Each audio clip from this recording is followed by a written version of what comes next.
Vamos falar um pouco sobre as consequências físicas da obsessão, um pouquinho mais daquilo que você já nos trouxe? Allan Kardec explica, inclusive em O Livro dos Médiuns, as influências orgânicas que podem acontecer com a pessoa num processo de obsessão grave, fascinação e subjugação. Nós encontraremos na obra Missionários da Luz, de André Luiz, através da psicografia de Francisco Cândido Xavier, um capítulo na obra Missionários da Luz chamado Obsessão, onde André Luiz acompanha e relata o trabalho do mentor Alexandre com 5 casos de pessoas gravemente obsedadas, as consequências orgânicas na repercussão de um processo obsessivo. Então imagine aquele pensamento, há uma identificação do pensamento do encarnado e do desencarnado. Começa a haver um desequilíbrio na química cerebral. O perispírito é altamente sensível às influências do pensamento. Também os centros de força do perispírito começam a se desarmonizar. Existe no nosso cérebro um grande maestro, que é uma estrutura bem dividida chamada hipófise, na verdade neurohipófise. Tem uma parte do sistema nervoso e outra parte glandular, que são os grandes maestros de todo o funcionamento glandular do organismo, altamente sensíveis às modificações de humor, de emoção, de sentimento, pelas suas conexões com o sistema da emotividade, que é o sistema límbico. E André Luiz e outros benfeitores espirituais explicam que essa região é altamente afetada, começa a haver uma desarmonia glandular generalizada.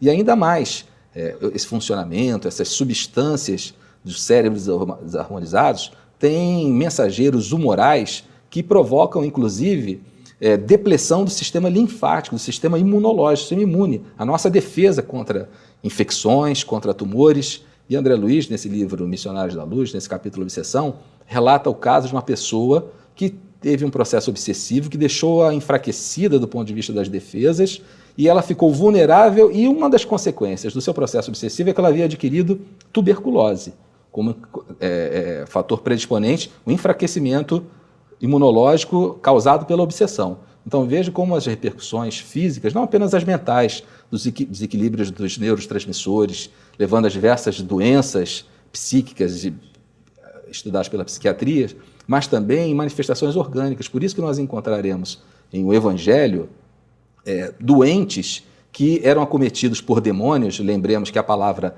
demônio vem de daimon ou daimonos, que em grego quer dizer espírito ou gênio.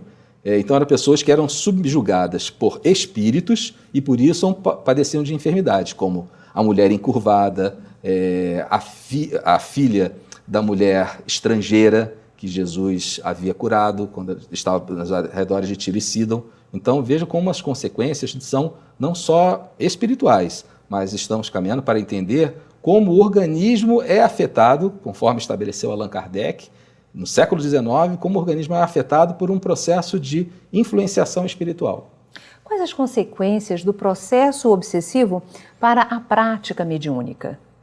Bem, em O Livro dos Médiuns, Allan Kardec estabelece um verdadeiro tratado a esse respeito, porque, dentre os escolhos, os obstáculos, as dificuldades da mediunidade, a obsessão está na primeira linha, como o mestre Eulenês havia asseverado. A ação ela começa com uma interferência no pensamento, e isso não é necessariamente uma obsessão, qualquer médium está submetido, mas quando aquela interferência começa a afetar a capacidade, na prática mediúnica, de julgar a comunicação, passar pelo crivo do Evangelho de Jesus, da codificação de Allan Kardec, aquela comunicação, quando o médium começa a se colocar impermeável às críticas e às análises externas, quando ele começa a ficar isolado, se isolar e não aceitar as observações feitas pelas pessoas moralizadas, quando ela começa a se afastar da prática da verdadeira caridade, a caridade desinteressada, quando esse espírito começa a monopolizar o trabalho de outros espíritos e até se apresentar com outros nomes venerandos, mas sem nenhuma robustez em termos de qualidade e de elevação de informações, e quando começam a acontecer manifestações perturbadoras em volta daquele médium, significa que há uma grave influência espiritual. Então a pessoa em doenças psiquiátricas, a gente costuma dizer assim, quando a pessoa para e pensa, olha, será que eu estou bem? Eu não estou me sentindo muito bem, eu acho que eu preciso de ajuda, significa que ela está em ótima condição, porque ela ainda tem aquele juízo crítico.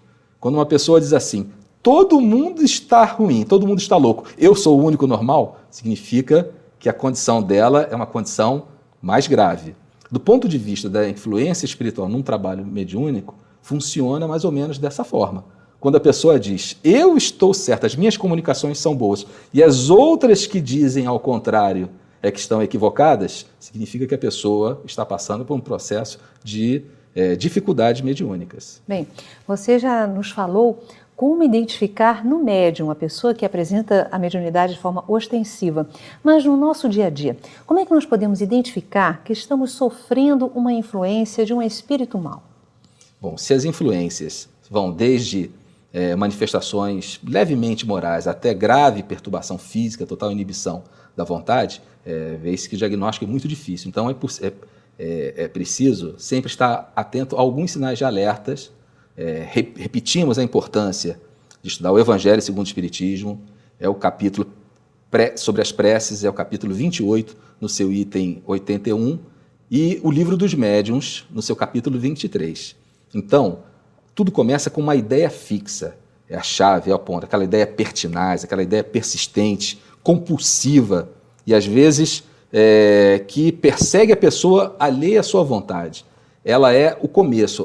Emmanuel, no livro Pensamento e Vida, diz que o espírito começa a trazer ideias e imagens. Se ela encontra ressonância, começa a se estabelecer um circuito de alimentação recíproca que vai se fortalecendo. É como se, nas analogias, para nos facilitar o entendimento de Emmanuel, ele diz, como se fossem pinguinhos d'água, começa a virar um fio d'água até que um fluxo vultoso de água, por causa dessa ressonância. Então, os pensamentos fixos, pensamentos obsessivos, pensamentos perturbadores, que trazem desequilíbrio emocional, desajuste profissional, desajuste familiar, são sintomas não necessariamente de um processo, mas como o diagnóstico e o autodiagnóstico são extremamente difíceis, é preciso estar atento aos sinais de alerta. Uma coisa muito importante, a pessoa ela tem uma dificuldade de se relacionar com a prática do bem. A prática do bem ela é um fator que é um tratamento extraordinário para a obsessão. Então ela se afasta da prática da caridade, ela se afasta da ajuda ao próximo, ela se afasta dos sentimentos nobres, como são os ensinados pela moral do Cristo em o seu Evangelho. Então esse é um sintoma bastante importante. E, conforme nós conversamos, na base das causas das doenças mentais, além dos fatores orgânicos, muito bem estudados pela ciência, seja o fator genético, sejam os fatores ambientais, culturais, sociais, é muito difícil desvincular a obsessão como sendo uma das causas. Por isso que Allan Kardec explica que muitos portadores de problemas mentais, aquela época, no século XIX, chamados de loucos, na verdade têm problema de obsessão. Como também ao contrário. Sabemos hoje que muitos que são classificados até nas instituições espíritas como loucos ou portadores de doenças psiquiátricas, melhor falando, na verdade, obsediados, na verdade, têm doenças mentais que podem ser tratadas e resolvidas com tratamentos, né, com medicamentos. Então, é possível que nos centros espíritas existam muitas pessoas com doenças psiquiátricas sendo consideradas obsediadas, e não são apenas ou necessariamente, como também em muitas instituições psiquiátricas há pessoas internadas que a causa mais importante é uma doença obsessiva.